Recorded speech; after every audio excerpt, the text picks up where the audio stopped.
Welcome to TTV. I'm here today with Clarissa Constantine of Constant Motion and Fitness, and she's based here in Denver, Colorado. And I'd like to talk to you about your the program that you offer. Sure. So we have actually programs in 3 different arenas.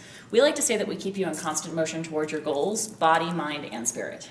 Oh, that's wonderful. So we have programs for the body, personal training. I'm a personal trainer. I work largely with women who need a soft, gentle support in training and learning how to move and reconnecting with their bodies, especially for women who are survivors of trauma or abuse. Oftentimes we become very disconnected from our bodies. So I like to take a very gentle approach. My husband and business partner, Joe, is a sports performance coach, so he tends to work more with youth athletes as well as older athletes, folks who are golfers and want to take strokes off their game, or tennis players, who just want to enjoy their retirement healthfully and injury-free. We also have programs for the mind. I'm a tutor. He also has some educational programs for other trainers so they can earn continuing education credits. And we have programs for the spirit as well. We have chakra dance, which is a really cool moving meditation where we actually move with our eyes closed, even with eye masks if folks prefer. And we use music that's specifically designed to help activate the energies in the chakras. And it's just a really cool moving meditation modality. And we have an emojo, which is the kids' version of chakra dance. And it's all based on fairy tales. So it's designed for children in the ages from like 5 to 8 before they become too cool for fairy tales. And, it's all about this fictional dragon who has been cursed by an evil witch, and he's lost all of his color.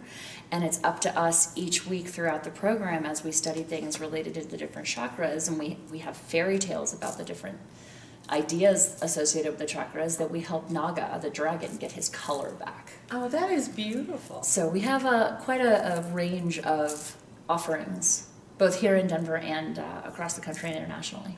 I'm fascinated with the chakra dance with the blindfolds. Is that so that they become more aware of where their feet are, their body is in space? It is. It's a body meditation. It is a body meditation. One of the things that really there's actually 2 things that drew me to it.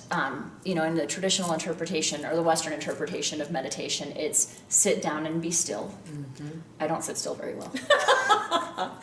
And it's the idea of, when a thought comes in, acknowledge it and let it go. Right. Well, as soon as that one's gone, I've got like another 100,000 coming in. Yeah, the monkey is running through the house. Very much, very quickly. And so with chakra dance, we get up and move. And the eye mask, you're right, it does keep you internal. It is an internal practice. Mindfulness of any variety is an internal practice. But in this case, I actually overlay it as the facilitator. I overlay the music with very generic guided visualization. And so I might say, picture yourself in a safe space, and your safe space would be different from mine or from somebody else's. And instead of acknowledging the thought and letting it go, I want you to follow it. I want you to be like Alice in Wonderland, and I want you to go down that rabbit hole. Because I want you to find out what your core, your spirit, your soul, whatever that core essence, whatever term works for you, what does that have to tell you? That's beautiful. Now, what are the benefits of doing goodness. this? I come to you and let's say let's use some examples. Relatively healthy, older female, feeling good, but I want to maintain my vitality as I age. Let's use that example. What am I going to gain? What am I going to see as a difference? From chakra dance specifically? Mm-hmm. It's one of those internal things, right? It's not necessarily something that's going to have an immediate physical ramification. You're not going to walk out and be like, that was the best hot yoga class ever. But you might walk out and say, wow, that was the best meditation experience I've ever had. So when you think of any of the benefits of traditional meditation, more calm, potentially, a better connection to yourself, and an understanding of why are you here and what's your place in this experience, right? It could be anything. The first time that I did it, I had a realization about a big move that I had made, that I recognized my heart wasn't in the move. It was like I did the pros and the cons, and I was like, oh yes, this is the right move. It's the right decision. But my heart wasn't behind it. And that just kind of came up for me throughout the dance, that I recognized that, okay, I have a decision to make. I can either not get my heart in it, and I can be miserable, and I can hate the decision that I've made, and I can make it the wrong decision, or I can consciously say, this is where I am, it's the next step, and It may not be my final step, but it's the next step, and I'm just going to be here and I'm going to be present. Oh, that's beautiful. So it's just like with any kind of meditative experience, it's going to vary for everybody, and it's going to depend kind of where you're at. I like this because so many of us will go to the gym, we do those things, right, to keep the body in tune, but we don't take the time. So the fact that you're getting meditation while you're getting movement, I can see how that would be a tremendous Absolutely.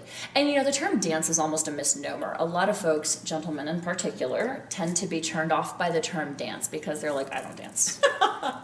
But it's like there's no choreography. It's not like this is a ballet class or a hip hop class where there's a specific movement that you have to do. Right. Having the blindfolds is really cool because nobody sees you. You're totally not self-conscious. And it really is just about move how you want to move. If you want to sit down on the floor, sit down. I've had people lay down and they're just like, I'm tired, I'm taking a nap. Okay, that's where you're at. I've had other people who are just movers and shakers and they are all over the room and they take the eye mask off at the end and they're like, how did I end up over here? Because they just have no concept of it. Right. So it really is just about meeting each individual where he or she is and giving them the opportunity to check in with their inner selves and go like, where am I? That is nice. So is this then a form of personal training? It's a variation of it, if you will. Okay. I actually pursued education in it. It's one of the aspects of continuing education credits that I pursued within the last year to be able to include.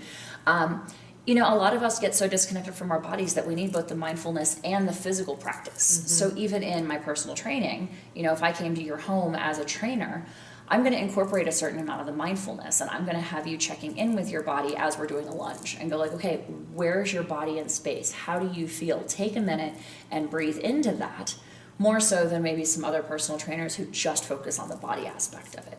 Now, when you find that connection between the mind, the body, and the spirit, do you find that people begin to see positive health outcomes? Absolutely. And I think, is that partly, the way I read it in the interviews I've done, is we do tend to check out, and the body's going to speak to us. And if we don't listen, Absolutely. it screams louder. Absolutely.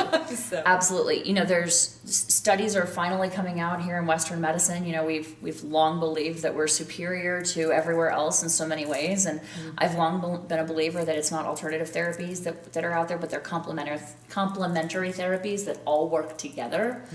And our science has shown that our bodies, the cells of our bodies, hold on to trauma. Absolutely. And it doesn't necessarily have to be huge violation trauma. It could be I was in a car accident and I'm just scared to drive and our bodies remember that. Or it could be somebody said something to us in a certain way that our bodies hold on to. And a lot of physical therapists actually are now starting to pay attention to that emotional body connection and going, hey, I'm seeing this recurring issue in your foot. We're doing everything that we can physiologically. What else is going on? That's beautiful. So I'm fascinated with this because it's the first time I've heard someone as a personal trainer talk about bringing those together. So if I'm out there and I'm looking for a way to improve my physical well-being and I'm looking for a personal trainer, I would think this would be an important aspect. What else would I look for if I want to find a personal trainer? Sure. So there's a few things. Number one, there's no requirement that a personal trainer even has to have a certification. I had no idea. You could call yourself a trainer tomorrow if you wanted to. Oh, no, that would not be a good thing. And horrifying. Yes. So there are any number of different accrediting organizations that have varying levels of education in order for a person to say, oh, I'm certified through the American Council on Exercise, or I'm a trainer from the National Personal Training Institute, or I'm certified through the National Council on Sports and Fitness. So the first thing that you want to do is absolutely make sure that whomever you're looking for has some kind of education and a certificate of proof that they've done some kind of exploration of the body. So they understand physiology. Exactly. And how the body works in synchronicity. Exactly. Okay. You also want to ask them what kind of continuing education do they pursue? Are you talking to somebody who's been a trainer for 20 years but got their certification 20 years ago and hasn't continued to stay up to date and learn new modalities? Maybe that works for you. I would rather have somebody who's continued to improve themselves and learn more over the years. Absolutely, especially as we're learning more about the body. Absolutely. We're waking up to it finally. Absolutely. In particular, kettlebells, it's an arena that you want to be careful with. Are you familiar with kettlebells? No, what are kettlebells? They look like cannons, but with a handle on them. Oh, I've seen those. Okay. Okay. So like you might see people doing kettlebell swings or something like that. In a lot of personal trainers insurance, by the way, that's something else to pay attention to. Make sure that the trainer is insured, because if you get hurt, you want to make sure that there's going to be something that helps to pay for your injury bills. I had no or idea. your care. So education and insurance. With kettlebells in particular, you want to make sure that the trainer has specific education in a kettlebell methodology. So for example, I'm certified in K-Fit. It's a very functional kettlebell modality. There's also RKC, which is a very aggressive, it's a Russian modality. It's a much more aggressive form of kettlebell training. But the reason that you want to pay attention to that, if a trainer ever puts a kettlebell in your hand, you want to make sure that they have education in a kettlebell methodology. Because if they don't, many of our insurance coverages will not cover kettlebell injuries. Interesting. Kettlebells can be phenomenal tools for exercise. They're both strength training and cardiovascular at the same time, but they can also be very dangerous. And if the trainer doesn't have education in how to coach your movement appropriately, you very much can get hurt. And there's got to be a vast difference depending on your age and physical condition on what you Absolutely. should do with any Absolutely. equipment. Absolutely. And I think that's the other thing too, is if you haven't been exercising consistently, or if you have any health issues, anything from high blood pressure to diabetes, type 1 or type 2, or if you've been simply immobile for a long time, or you're dealing with some weight gain, women with menopause, we have a lot of changes in our bodies. Once we hit our 30s, we start losing up to 10% of our bone density every decade. So the older we get, when we start exercising, there's just more things that we need to consider. Absolutely check with your healthcare practitioner first. And when you're interviewing trainers, they absolutely need to be doing a health history questionnaire to make sure that what they're prescribing from a physical modality is not contraindicated by the doctor. That's wonderful. And of course, I would like to think it goes without saying, but it doesn't. If you're dealing with any past injuries, you need to make sure that you're upfront with your trainer. Right. And or that- surgeries, any of those things. Absolutely. That would have modified the body. Absolutely, and any trainer worth his or her salt, if you've had a surgery or you've had a previous injury, is going to reach out to your doctor. They're likely going to ask you to sign a form that allows the doctor to speak to the trainer to make sure that anything that we prescribe as a physical movement isn't contraindicated, because it's really easy to do something that's going to re-injure you, and that is not the end goal here. It's not. Now, I heard something, I was fascinated. You said, if I see you at home or in your place, so you actually do Absolutely. personal training with people in their own home. Absolutely. Actually, at Constant Motion Fitness, we're completely mobile. Oh, that's wonderful. We do not have our own space by design, because we want to meet our clients where they are. So I absolutely come to your home. That's nice. Some of my clients will do lunges down their living room hallway, from the living room to the bathroom or whatever. So you're teaching them how they can even do this within their own home place. I don't Absolutely. have to put on my exercise Nope. gear, go down to the gym. Nope. You're teaching how I can incorporate it in life. Absolutely. So if I were cooking in the kitchen, I could be doing some things that are safe enough in the kitchen? Balancing on one foot Oh, nice. while you're doing dishes. That can really work on maintaining balance, because we've got strength, we've got cardio, and we've got balance and flexibility that we always want to be training. So especially for women as we get older, again with the issues with osteoporosis, a friend of mine's mom at the age of 60 tripped over the rug in her living room and fell and broke her hip. Oh, my goodness. Balance training, I can't say it's going to prevent that, but it can help mitigate the likelihood. Absolutely. So, standing, if you're doing dishes, standing on one leg while you're brushing your teeth, stand on one leg, alternate legs, something like that.